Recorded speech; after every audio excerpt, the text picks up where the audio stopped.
This is the 14th of February 842 and not your typical Valentine. Emperor Charlemagne's grandsons, Louis the German and Charles the Bold, meet in Strasbourg, now in France. There, they swear the Strasbourg Oath, pledging mutual support against their elder brother Lothair or Lothar. Their grandfather, Emperor Charlemagne, had built a powerful Frankish empire, and his coronation as emperor in 800 was seen as transferring the legacy of the Roman Empire to the Franks. So, what makes this oath so unimaginably important? Actually, it was less the political impact and much more the place within language history, both for German and French.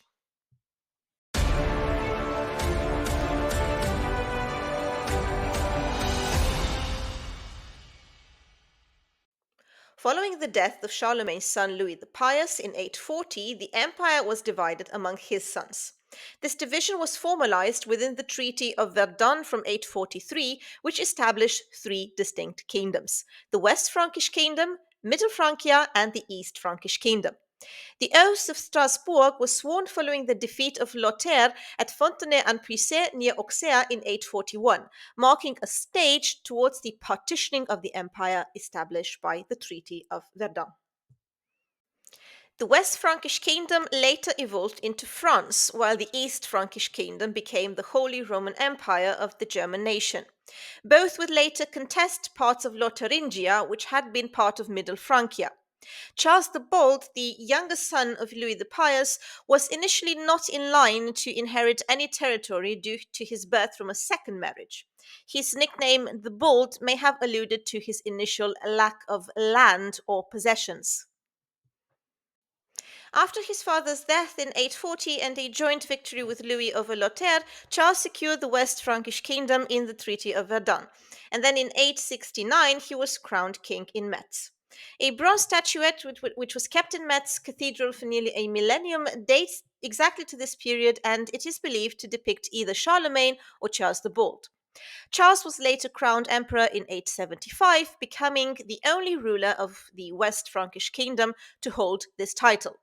Although the kingdom's language was Old French or a form of Old French, he delivered the Strasbourg Oath in Old High German, the language of his brother's followers.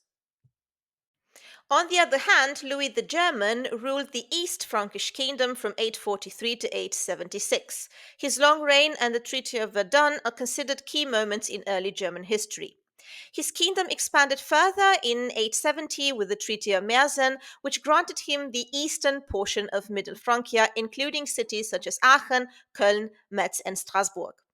And the same thing happened. To ensure comprehension among Charles the Bold's followers, Louis delivered the Strasbourg Oath in Old French, spoken in the West Frankish kingdom, or sort of Old French.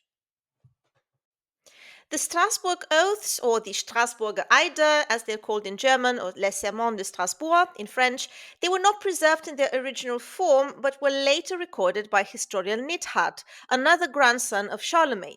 He included them in a work called De Dissensionibus Filiorum Ludovici Pii, which literally means on the quarrels of Louis the Pious' sons.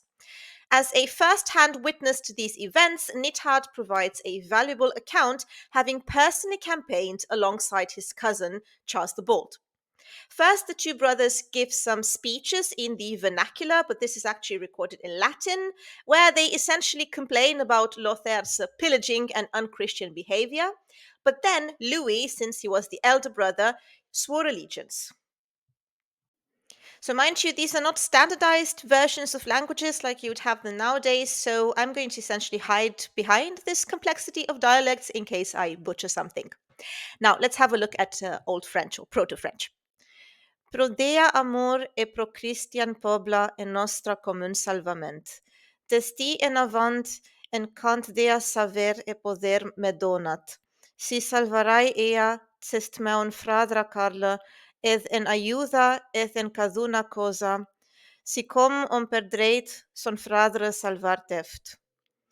En oced il mia tresi facet, ed aloder nul plait non caprendrai, qui maon valsest maon fradre Carla en damnaset. If you look at the contemporary French translation, you're definitely going to see some huge differences. So, in contemporary French, this would be as follows. Pour l'amour de Dieu et pour le salut commun du peuple chrétien et le nôtre, à partir de ce jour, pour autant que Dieu m'en donne le savoir et le pouvoir, je soutiendrai mon frère Charles, ici présent, de mon aide matérielle et en toutes choses, comme on doit justement soutenir son frère, à condition qu'il m'en fasse autant, et je ne prendrai aucun arrangement avec Lothair qui, à mon escient, soit au détriment de mon frère Charles. For the love of God and for Christianity and our common salvation, from this day onwards, as God will give me the wisdom and power, I shall protect this brother of mine, Charles, with aid or anything else, as one ought to protect one's brother, so that he might do the same for me, and I shall never knowingly make any covenant with Lothair that would harm this brother of mine, Charles. This is definitely some form of Romance language or Proto Romance, but it is quite unclear whether the term Old French is appropriate here. This is often considered to be Gallo Roman, which is just the form of late Latin developed in France, but it is developing towards a separate language, the immediate ancestor of Old French. At any rate, the forms of these words, I think most of them are the first ones ever recorded. And it is also quite unclear which dialect is actually being used here. Some scholars have even proposed that we're dealing, in fact, with a translation from Latin, but it is very unclear what kind of dialect it is being used here. So, really, a bone of contention among linguists. And the Germanic version of the oath would sound something like this. In Gottes Minna in ites Christianes Volkes in unser betero gehaltnisi. Von tessimo Dage framordes, so fram so mir Gott gewitzki in die Macht vorgebet. So halt ich tessan mina brother, so man mit rechtus in a brother shall, in tiu taser mix so sama duo, in die mit Lutheren, in nocheniu tink ne gegango, teminan willon imo ke schalden werden.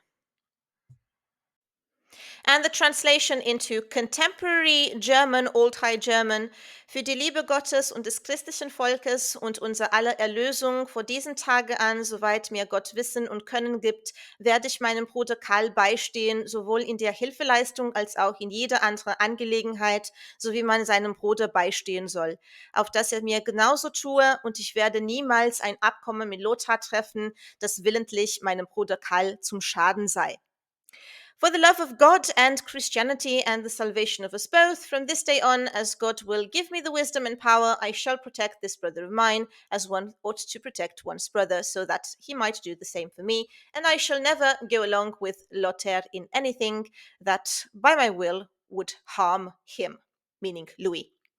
This was written in an old Frankish dialect, the Ripuarian Franconian, to be more specific.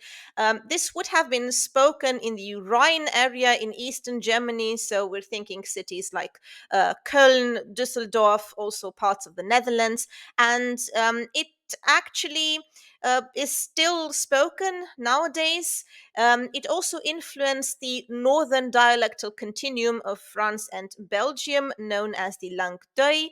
You have a lot of words here coming from Germanic, such as the verb to choose, choisir, the word for war, guerre, frapper, meaning to strike, flèche, meaning arrow, dérober, meaning to steal, and there is a whole list of them that can be easily accessed via Wikipedia.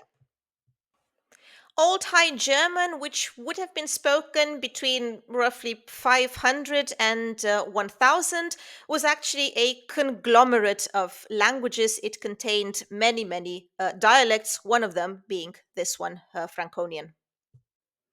Nithard also records the oaths that each of the two peoples, meaning the assembled armies, then swore in their respective vernacular languages. So, first in Romance.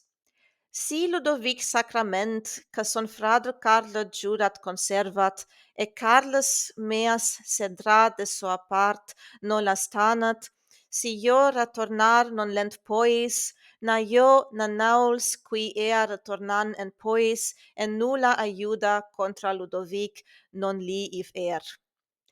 If Louis keeps the oath that he has sworn to his brother Charles, and Charles, my lord, on the other hand, breaks it, and if I cannot dissuade him from it, neither I nor anyone that I can dissuade from it, then I shall not help him in any way against Louis. Obacar ten eid, tener sinemo broder Ludwig gesur geleistet, in die Ludwig min hero tener imo gesur verbrichtet, ob ich ihnen es irwenden mach, noch ich, noch der und noch ein, denn ich es irwenden mach, widhar Carlo imo gefolusti ne virgit. So it's the same thing if Charles keeps the oath that he has sworn to his brother Louis, and Louis, my lord, on the other hand, breaks the oath he has sworn to him, and if I cannot dissuade him from it, neither I nor anyone that can dissuade him from it, then I shall not follow him against Charles. The Strasbourg Oaths can also be seen as a part of a broader recognition of emerging linguistic differences.